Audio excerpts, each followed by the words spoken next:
ParentBank. This is the most flexible bank you'll ever meet, normally. Parental support is really common these days, with a number of parents wanting to help their kids into their first homes, just with the way house prices are. So there are a few different ways that this can happen.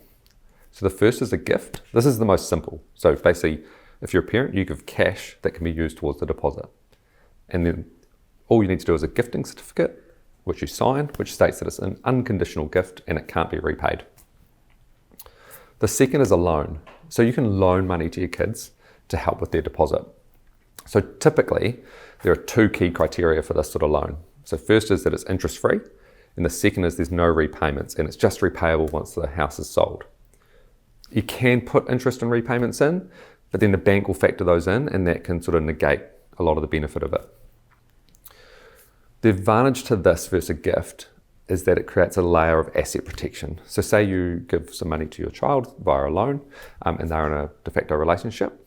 If that relationship fell over and they sold the house, you would get that money back directly. Whereas if it was in a gift, that money would just get split 50-50 as part of the de facto relationship, most likely.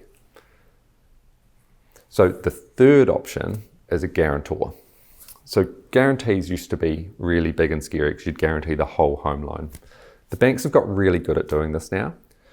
With this now, you just guarantee the value of the deposit amount that's required. So basically, if your child if they're buying a $500,000 home, they need a $100,000 20% deposit.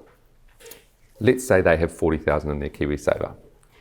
They would then have two home loans. So they'd have a $60,000 home loan, which is the one to get them to 20% deposit, and they'd have a $400,000 home loan being the 80% of the property value. You would just be guaranteeing that $60,000 deposit loan, not the full $400,000, which is just a bit more comfortable than guaranteeing the whole home loan. And it helps your kids get into a home loan quicker and cheaper. There are some extra requirements around this with the bank, so you do have to complete a whole home loan application yourself as well and prove that you can repay that loan if you had to. And if you're putting up a property as security for that as well, obviously, then it's got to be at the same bank. It can't be at two different banks. With any of these options, but particularly the guarantee one, I would definitely recommend that you go get some independent advice just to make sure it's suitable for you and your kids. Thanks for tuning in.